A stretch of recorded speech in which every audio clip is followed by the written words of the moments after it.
Welcome, sacred soul. Today I guide you through the ritual of anointing, blessing, and dedicating your mala. Before you begin, take a moment to create a peaceful space. Light a candle if you like, play soft music, and gather your sacred tools. Your mala, I'm dedicating a new sapphire and sandalwood mala for myself. A clearing tool, sound, smoke, or selenite is great for dedication. I'm using all three. And an oil that speaks to your spirit. I'm using my signature Nag Champa and olive oil anointing blend. Let this be a time just for you, slow, intentional, and held in reverence. Now we want to clear the energy. With sound, you can use a tuning fork, a bell, a chime, a singing bowl, or even solfeggio frequency videos on YouTube. Let's begin by clearing any lingering energy from the beads, using sound to return them to stillness.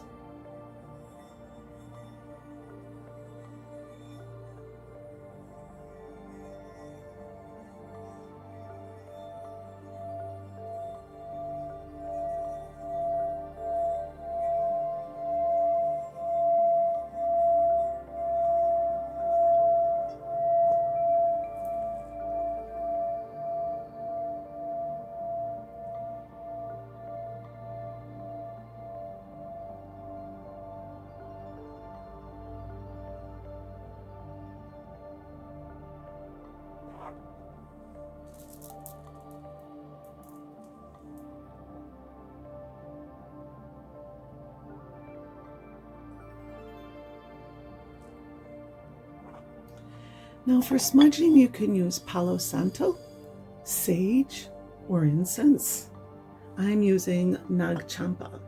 I love my incense cones, and they burn just long enough for the ritual to be drenched in that beautiful, beautiful scent of ancient temples in the forest. That's what it reminds me of.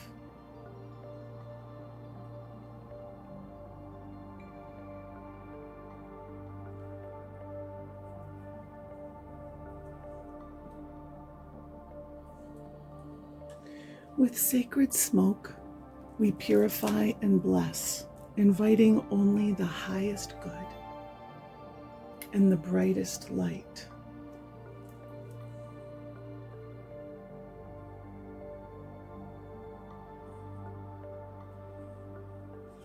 See, with an incense cone, I also enjoy that it's a very, very pointed smoke. It's not generalized, it's very pointed, so it's very easy to drench your mala in that beautiful, beautiful smoke.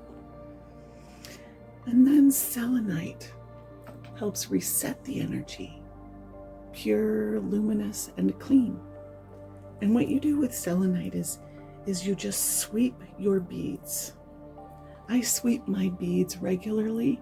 I keep my beads with a selenite crystal, especially after going to like busy, crowded places or experiencing any kind of upset or chaotic energy. Selenite will actually cut any attachments to your body, your energetic body, or your beads. So you just comb yourself or your beads with the selenite to break any attachments that might be lingering from the outside world or from emotions or whatever it is that may be left over from even the mining process of the beads.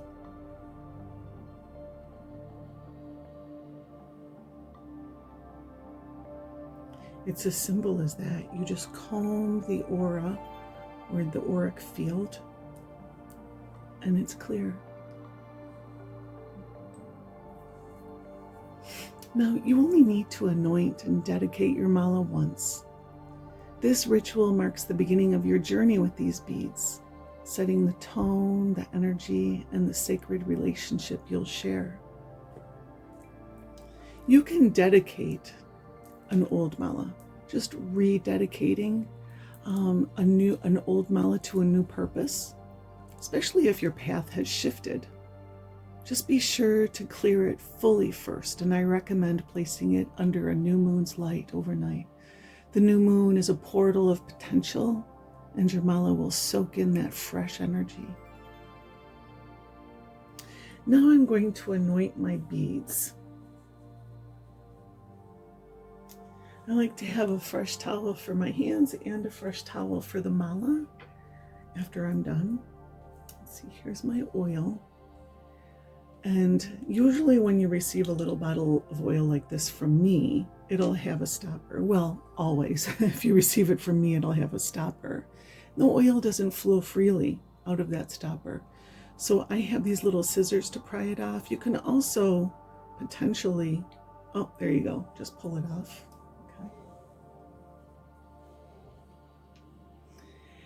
And you pour the oil into your palm. Just a few drops will do. Oopsie. Oh no. There we go. It's fine. And then rub your palms together so they're nice and oily. I don't know if you can see that. Okay. And then you take your mala. You don't need to oil the tassel. It's probably not a good idea. My tassels are washable as long as it's not silk or something like that. If it's cotton, it's washable. But still, it's good to start at the guru bead and work your way down, not at the tassel, right? And you just roll your beads between your palms or your fingers.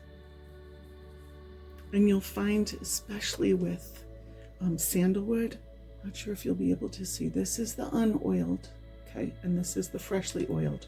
When I'm done, you'll see the oil darkens the beads. It makes them richer and brighter. And especially with sandalwood or any kind of wood or rudraksha, they just drink the oil up. Now, gemstones also like to be anointed. A lot of stones are porous. Some that come to mind is angelite, turquoise, jaspers. Yeah, I can't think of many more, but even if they're not porous, your beads love to be oiled. It brightens them. It fills in any like little surface cracks or imperfection. It strengthens their energy. It shows them love, right?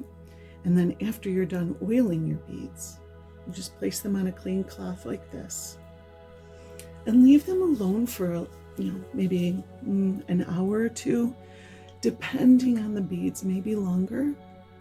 And then after an hour or two, maybe longer, the oil will have soaked in. It's kind of like oiling a table, a wooden table. I love my wooden tables.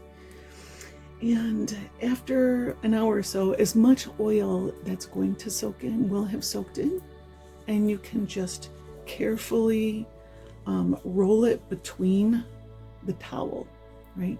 So place your beads in between like this. And just press it and roll it like that.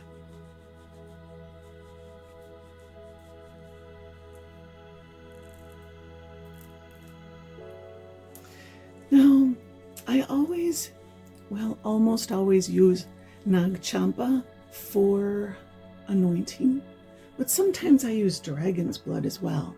Dragon's blood is great for activating and bringing fire to the process. So if it's a mala that's dedicated to action or to a very passionate purpose for you, dragon's blood is a great alternative to the Nag Champa. Nag Champa is just very, very spiritual. The scent is like a sacred whisper, drawing us deeper into devotion. If you're buying a mala from me, you're going to automatically get the Nag Champa version, but I do have dragon's blood. So if you request dragon's blood as your anointing oil, I'll be very happy to replace the Nag Champa for the dragon's blood. Now, this is when you choose your intention or you speak your intention. You let spirit hear your intention, right? So this mala will hold an intention of spiritual growth. You might choose love, healing, clarity, protection, whatever your soul seeks. Now, you're not waiting for the oil to soak in right now, okay? That's going to be later, right? So just pick up your mala and allow yourself to develop in words what the intention is going to be. And if you're inspired, name your mala or allow it to name itself. I name this mala Radiance, a reminder of the light I carry and I'm cultivating. And then the next step is dedicating your mala. Before I use this mala for the first time, I speak a phrase to consecrate it. Holding the mala over my heart chakra in prayer pose like this, I feel love and gratitude for this sacred tool and this beautiful moment between me and spirit. Holding the mala over my throat chakra, I speak. I set you apart for a sacred purpose. May each breath and bead bring me closer to my truest self. If you like, gently exhale to your beads, sharing your breath and your life force with your hallowed companion.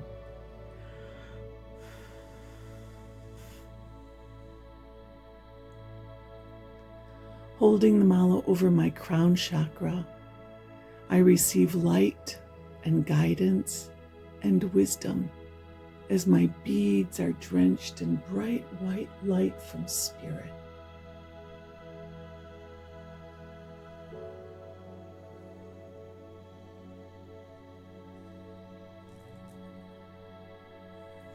Now, let's talk about mantras. The mantra that I'm going to use for this mala, among many others, there are those who believe that each mala should only hold one mantra. And if you wish to do so, that's perfectly fine.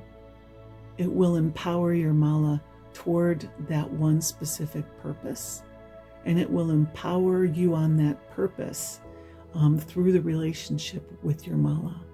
It's a very powerful practice. I choose to use multiple mantras for my malas because I am of the school of thought that each mala carries a specific energy, and as long as the mantra is resonant with that energy, it's perfect.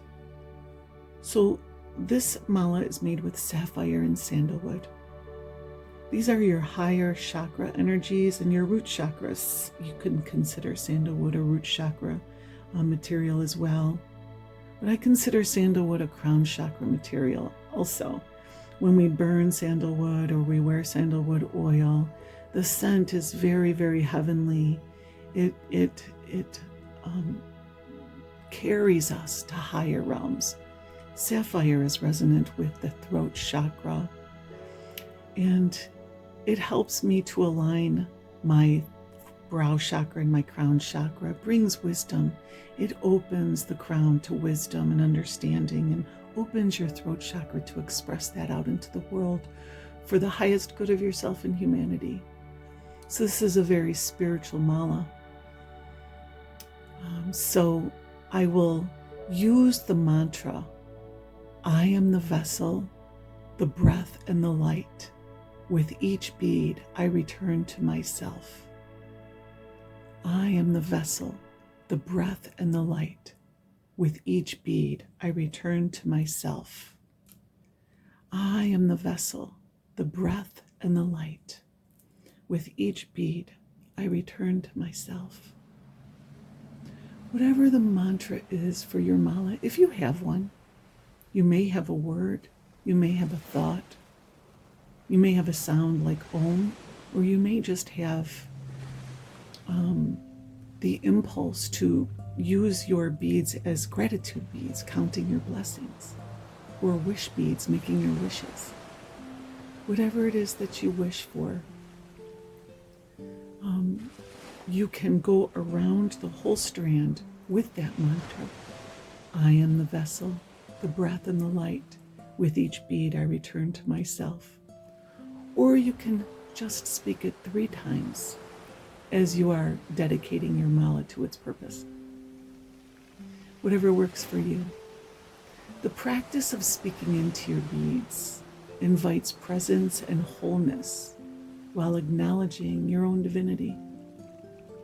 Some other wonderful mantras would be a simple and centered version. I dedicate these beads to my spiritual growth, inner peace, and the light within me. An empowered and sacred version. With love and devotion, I anoint this mala. May it awaken my highest self and guide me toward truth. A mystical and poetic version. As I breathe life into these sacred stones, I awaken their spirit and align them with my soul's journey. A peaceful and gentle version. I bless this mala as a vessel of calm, clarity, and compassion. May each bead return me to my center. A traditional version. Om Namah Shivaya. Infuse your beads with the simple mantra, Om Namah Shivaya. This is a practice mainly done by the Hindus, honoring the Lord Shiva, whose energy will infuse your beads and empower any mantra that you use it with. Or Om Namah Shivaya. With this mantra, I bless and consecrate this mala. May it be a tool of light and devotion. A moon magic and new beginnings version. Under the moon's gaze and with clear intent, I name and bless these beads. May they serve as a mirror to my soul and a guide on my path. And again, my own style, my own Malaology style. I set apart this mala for a sacred purpose, infused with love and intention. May every bead bring me home to myself. You know, this ritual is for you. This ceremony isn't something your mala needs in order to work. It's something you might need to truly feel the connection. It's a way of recognizing the sacred nature of your beads, and more importantly, the sacred nature within you. You are the holy vessel being consecrated here. Sometimes we need to see the magic outside of us to remember it's already within. Now, when you go all the way around your mala from tassel to tassel, right? Not crossing the guru bead, you've done a full revolution. This mala is a little bit shorter than many. It's a 3/4 length 81 bead mala. A full mala is 108 beads. I like the 81 bead version as well. It changes things up a little bit and it makes it easier for me to wear. So you could do this with a wrist mala. You could do this with a pocket mala. You could do this with a full mala. You could do this with multiple malas in one sitting. Right? Just know that the process of consecrating your beads, as I said, is truly the process of consecrating yourself on your path with spirit and opening yourself to the light within, opening your mala to the light within you. I've had people reach out to me and ask me, Is your Rudraksha blessed by a priest? Is your guru bead or the charms that you put on your mala, are these blessed by holy men? And that's adorable. And I love that people want their malas to be blessed by holy men. But I always laugh a little bit when I hear that, because I know the truth is, I am that holy one. I am the one holding the light. And when I bless beads, they're being blessed by Spirit. When my hand holds beads to consecrate them, whether for myself or for another, Spirit is blessing these beads and setting them apart as sacred tools for the divine to connect us with the divine. And I want you to know that when you do this, Spirit also works through you. You are that holy one.